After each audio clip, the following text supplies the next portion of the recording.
looked up at his friend. Let's play Father Black Herman Pits. began to pour out his heart about how they were killing themselves to spread orthodoxy, Let's and play nobody Black seemed to Pits. care. Black I have Pits. no one to help me, he said, Start the seeing day Father with Seraphim's sickly state. D&D combat. And I don't even have you. Father Seraphim lifted his head, You know that. whispered, "You'll have me in paradise." His time was at hand. As he lay in a hospital bed in agony, Father Herman asked for his blessing and consent to establish a monastery on St. Herman's Island in Alaska, their lifetime goal. Father Seraphim said in painful joy, "May God bless it." Father Seraphim's lifetime search for truth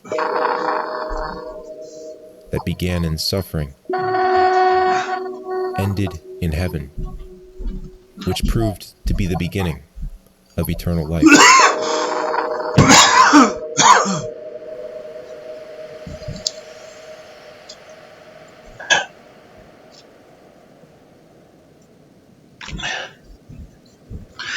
Can't really play D&D without a good cup of coffee. Cheers.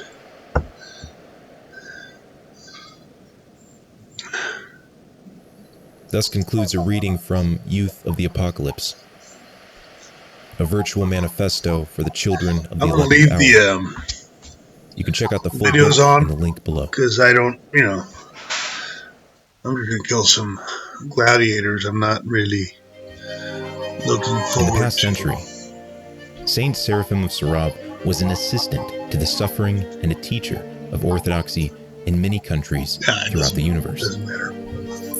His teachings And of actually, life there's a very gives hope interesting to victory, thing about this of monk reaching who saw the the kingdom apocalypse. of heaven. So, The following are accounts of individuals who reported contact with the saint long after his repose from this earthly life. this is my. You know what? Yeah. Is this the one?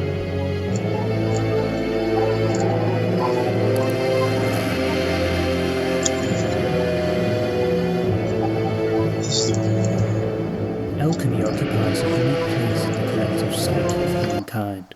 We've spent millennia transitioning from instinct to reason, the culmination of which led to the Age of Enlightenment, a radical cultural shift. Our ancestors, however, lived by instinctual impulse rather than logical reasoning. We did not think about our actions, we simply acted them out. Thought forms, universally understandable gestures, and many attitudes follow a pattern that was established long before man developed a reflective consciousness. People don't have ideas, ideas have people. It was Swiss psychiatrist and psychologist Carl Jung who recognized that in our increasingly rational and materialistic world, we were depriving ourselves from our inner world, the unconscious, which is the root of our being. This does not mean that we must go back to a primitive way of life, but rather to acknowledge this one-sidedness of our modern rational mind, which only looks externally. We must reconnect with the unconscious, and then inform our conscious and rational life by creating a dialogue with the unconscious through dreams, myths, symbols, and rituals. So there's a lot of. The dream is a little hidden door in the innermost and most secret recesses of the soul, opening into that cosmic night which was psyche long before there was any ego consciousness, reflection, and which will remain psyche no matter how far our ego consciousness extends.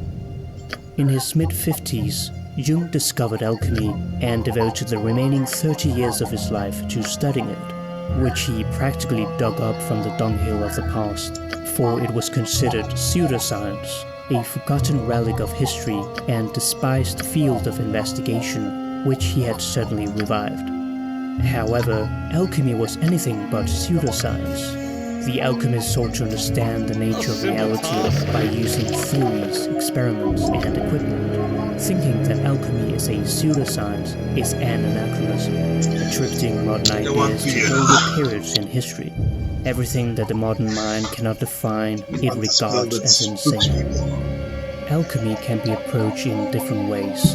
The historians of science see it as the predecessor of chemistry and strip off all the symbolic and mythical aspects. In fact, the name chemistry derives from alchemy, chemistry. Chemistry is the desacralization of alchemy, and alchemy is the shadow of modern science. The focus here is on the chemical operations, discoveries, and equipment. With their experiments, the alchemists created chemically pure substances to make glass, perfumes, paint, gunpowder, and more, as well as inventing the distillation of alcohol. The historians of religion, on the other hand, focus on the historical rites, the myths and symbols connected with the alchemical works. One such person is the Romanian historian of religion, Mircea Eliade, who has written about this in his book, The Forge and the Crucible. It will be done. Jung's primary focus, however, was not as a historian, but rather viewing alchemy from a psychological perspective. He writes, "The rediscovery of the principles of alchemy came to be an important part of my work as a pioneer of psychology." In his 50s, Jung had developed most of what he's known for as founder of analytical psychology: psychological types, complexes, archetypes, synchronicity, the collective unconscious, the self, individuation, and much more, which he had been studying and developing since his break with Freud. Now, his focus was to reinforce his idea that the collective unconscious is a reality which he observed in many of his patients, and that the self develops through individuation. And he became interested in finding other sources as comparative material to his psychology. He called this the method of amplification, which allows one to turn up the volume of the unconscious material by using alchemical, mythological, religious, and cultural parallels. Jung eventually found the missing link, as he writes, "But when I began to understand alchemy, I realized that it represents the historical link with Gnosticism, and that a continuity therefore existed between past and present. Grounded in the natural philosophy of the Middle Ages, alchemy formed the bridge on the one hand into the past, to Gnosticism, and on the other into the future, to the modern psychology of the unconscious." Jung found that many of the alchemical symbols were tackling the same thing he was grasping for in his earlier psychological work, and were strikingly similar to the dream images of many of his patients. He believed that the alchemical symbols were products of the collective unconscious that appeared to the tormented souls of the alchemists, who were precursors to his analytical psychology. Ancient alchemical texts provide us with a wealth of symbolic insight into the human mind and human behaviors that continue to be vitally relevant. Jung was first introduced to alchemy when his friend Richard Wilhelm sent him a copy of the ancient Taoist alchemical book of life, The Secret of the Golden Flower. Jung realized that the Tao was a method for reuniting what has been separated, namely consciousness and the unconscious, in order to reach psychic wholeness, which Jung calls the self. This is an alchemical idea that would occupy Jung for the rest of his life, culminating in his last great work, Mysterium Triumphionis.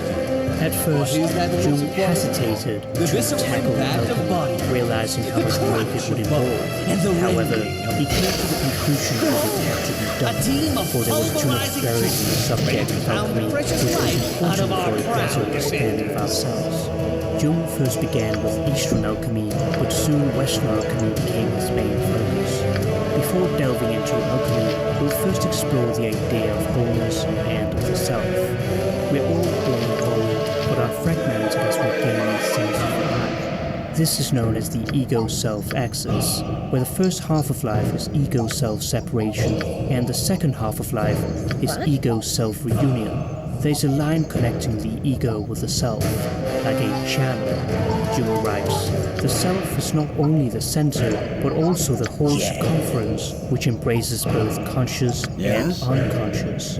It is the center of this totality, just as the ego is the center of consciousness." When the ego becomes the sole source of identity in our life, we disregard the other half of our personality, the unconscious, resulting in one-sidedness and psychic dissociation. Our task is to recover our original unity that we had as infants before developing the ego. This is known as original wholeness, the original self. To become like a child is not a regression, but a recovery of unity, although it can also take on a negative form if one seeks the protecting circle of the mother and does not want to take responsibility to become independent. This is seen in the so-called man-child who has never grown up. We all have an archetypal inner child in us, even as we age. The idea of pueriternus, or eternal youth. Integrating this archetype in our adulthood can be highly beneficial. For Nietzsche, the child is the final metamorphosis to becoming who we are. The child is innocence and forgetfulness, a game, a self-propelled wheel, a first emotion, a sacred yes. Play is an essential part of our life, and it is sadly put at the background when we grow up and develop our ego, though we unconsciously long for it. Children project meaning into objects and live in animism, where objects are animated into living forms. The subject is more connected with objects.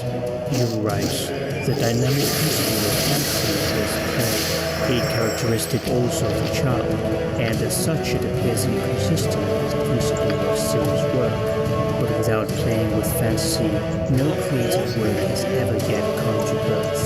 The debt we owe to the play of imagination is incalculable. Integrating our inner child leads to a heightened state of consciousness, which we did not possess when we were born. We're born integrated, disintegrate, and must reintegrate.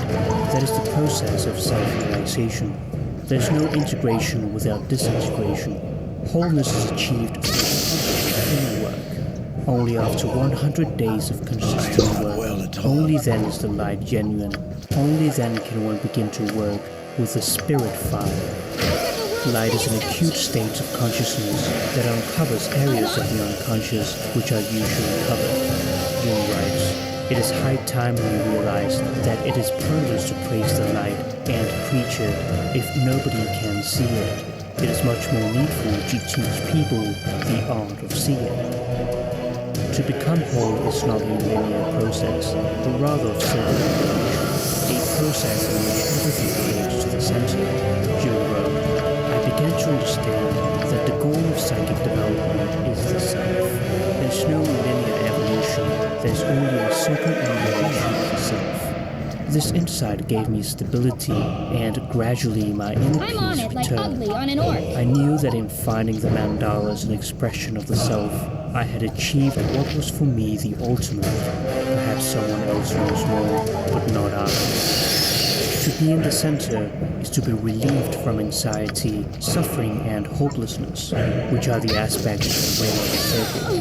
The temple, money, pleasure, fame, power, etc. will be done. The mediator portrays a king who lives on the rim of the wheel, which moves in a never-ending process of I am reigning, I am reigning, I have lost my kingdom, and I shall reign. In the center is the figure of Christ, a symbol for the self. To be in the center is to experience ecstasy, standing outside of oneself without ceasing to be oneself. The ancient Greek philosophers called this the state of apatheia, not to be confused with apathetic. It is a state of wisdom and tranquility, of being undisturbed by one's wild emotional fluctuations, of being indifferent to what happens to you in life, and going along with whatever life throws at you, by observing what actually happens instead of our perception of what happens. It allows you to calm our inner tornado and earthly passions. The Stoics practice what is known as the dichotomy of control, to focus on what is in your control and not on that which is out of your control. Apatheia is not, however, a permanent state that will be attributed. It is rather a temporary state in people who are more in tune with their soul, which for Jung is the alignment of one's ego to the self. The source of spiritual nourishment. This is characteristic of the lifetime of the wise old man and woman. Others are more affected by anxiety and suffering because they live on the rim of the wheel or the ego, where life becomes a vicious cycle. People will do anything, no matter how absurd, to avoid facing their own shortcoming. To be alone with oneself can lead to solitariness in the positive or loneliness in the negative. If you're lonely when you're alone, you are in bad company. Spending some time alone with oneself and one's unconscious can be a rich source of spiritual nourishment and is key to self-realization. It is only by confronting our unconscious that we can become whole. Jung writes, "As a doctor, it is my task to help the patient cope with life. I cannot presume to pass judgment on his final decisions, because I know from experience that all coercion, be it suggestion, insinuation, or any other method of persuasion, ultimately proves to be nothing but an obstacle to the highest and most decisive experience of all, which is to be alone with his own self, or whatever else one chooses to call the objectivity of the psyche. The patient must be alone if he is to find out what it is that supports him when he can no longer support himself. Only this experience can give him an indestructible foundation." Now that we have a basic notion of the idea of wholeness, we'll start with the origins and history of alchemy. The etymology of alchemy is of uncertain origin. It is said to derive from the Arabic alchimia, al being the prefix for the. The word comes from the old name for Egypt, Kemet, meaning the black lands, the fertile soils along the Nile River, as distinct from the red lands of the desert. Therefore, alchemy can be seen as the Egyptian art or the black art. Others believe that the Arabic word derives from the Greek word chemia, meaning to cast together or to pour together. The term alchemy may well be a mix of these different sources. It is unclear where alchemy first appeared, if it was Egypt, China, India, or some place in the Middle East, or if it happened in various places at the same time. Many of them exchanged their different beliefs, practices, and knowledge along the Silk Road, which was also an intellectual route. According to many scholars, however, alchemy can be traced back to Egypt. The pre-Socratic and ancient Greek philosophers dealt primarily with rational thought and natural principles to understand the world, and did few or no experiments.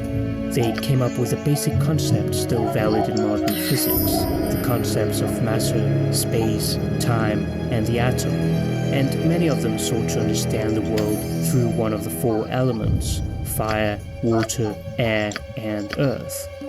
The Egyptians, on the other hand, mainly dealt with matter, and while they had religious ideas, they did not possess the philosophical basis that the Greeks had.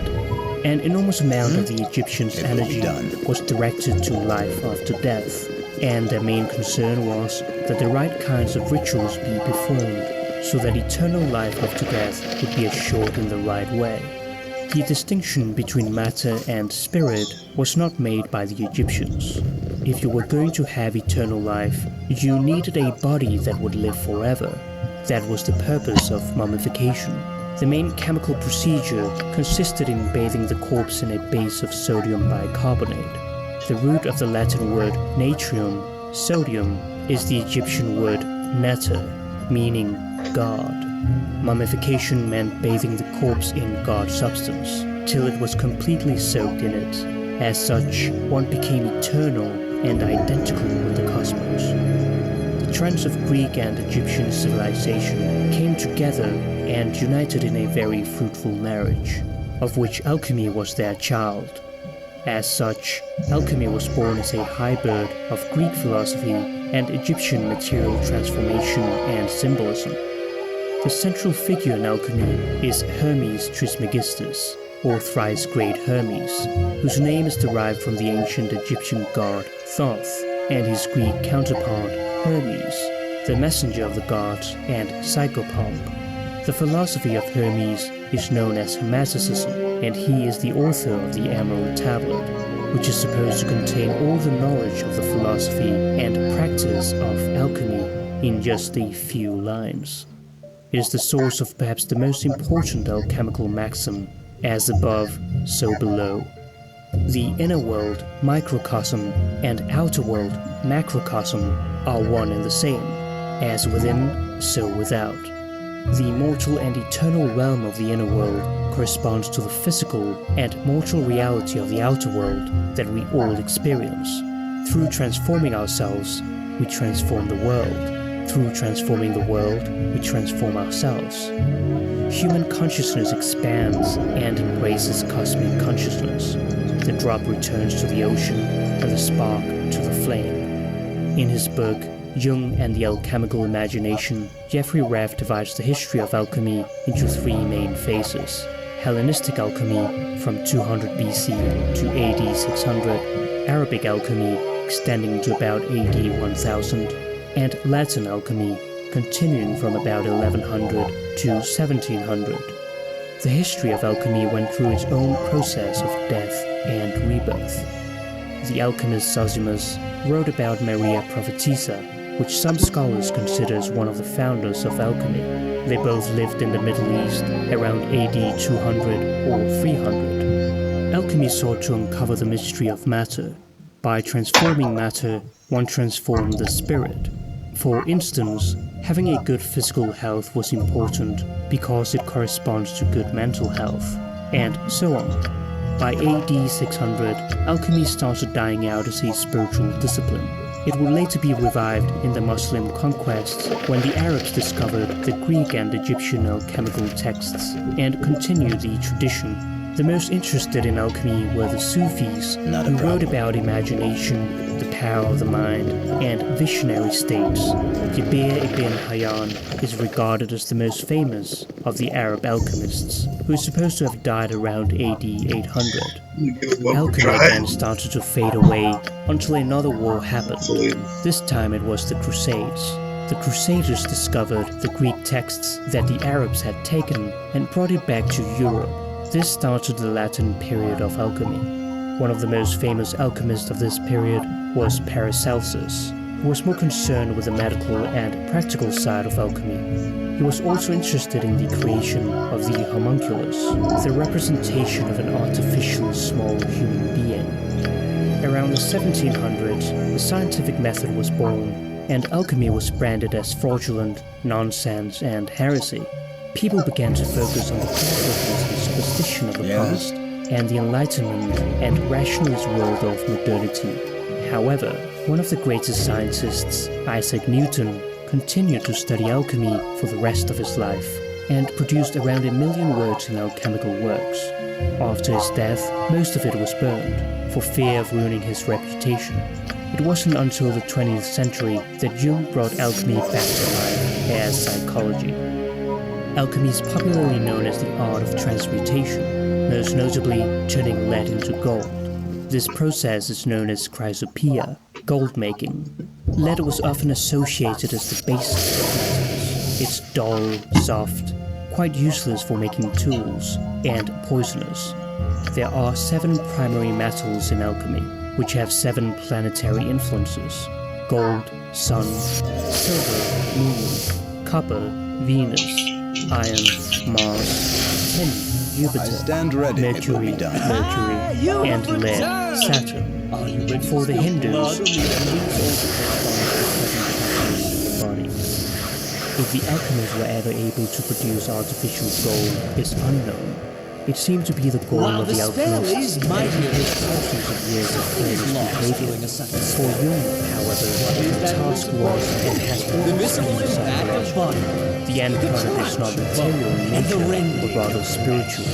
Alchemy is the art of expanding consciousness, of self-realization. There is in natural things a certain truth which cannot be seen with the outward eye, but is perceived by the mind alone.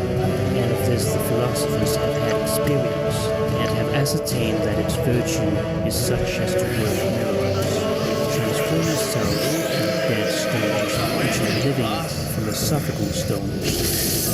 The spiritual alchemist conceals the truth intentionally, so as to prevent living people or charlatans overcome by greed and material possession the access to wisdom. There were many dilettante alchemists, failed to understand the spiritual and psychological nature of alchemy as inner transformation. Moreover, concealing the truth helped shield them from the persecution of religious fanatics, as it was considered heretical and would result in a death sentence. Alchemists were not only concerned with lead, but also transforming the lowest kind of matter one can think of: rotten flesh, urine, poison, feces, etc., into the expression of the highest kind of matter, gold. This is known as base matter or prima materia, first matter, which is the one thing that makes up everything in the universe and is the source of life. There are hundreds of different suggestions for this unique substance. Psychologically, it can be defined as our very consciousness. A famous alchemical saying is, "With step holiness and unity, in spirit it will be found." That which you most value in life is found in the least likely places. Many alchemical works are difficult and seemingly impenetrable. It's like navigating through a maze, but sometimes you stumble upon a gem. The prima materia expresses itself in a trinity.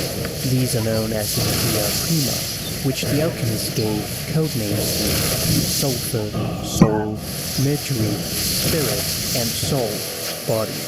These compose everything in the world. The process of transforming matter would always go through these three principles. In the alchemical art of spagyrics, which means to separate and recombine, the alchemist would transform concentrate into oil by distillation, creating essential oils, the soul. In the process of fermentation, they would create liquor, the spirit, which is why we call alcohol spirit. And the destruction of the plant by fire would create ash, which when washed with water, filtered, and evaporated would leave salt crystals in the body. This shows us that the alchemists really thought seriously about the connection between the inner world and the outer world. The alchemists saw the body as all the objects and material that becomes reality. However, our mere concept or idea, physical reality isn't really as solid as we perceive it to be. The world can take on a whole new appearance depending on our perception of it. This is a reflection of the spirit, which is the mind, and the soul is the force of everything that is. The spirit is the bridge that joins body and soul, represented by Mercury, the Roman version of Hermes, who is also related to Thoth. They are all the same archetype. In short, alchemy is the understanding of how the unconscious, the spirit, relates to consciousness, the body, which for Jung represents one's total personality, the self, the soul. To understand the nature of reality, one must understand the prima materia. By breaking it into its I may have component to parts, the alchemist would read then some of reunite the the parts in such a battles way as to create a weapon new level substance so that I by can beat changing up the these different ogres elements: because fire, water, air, and earth.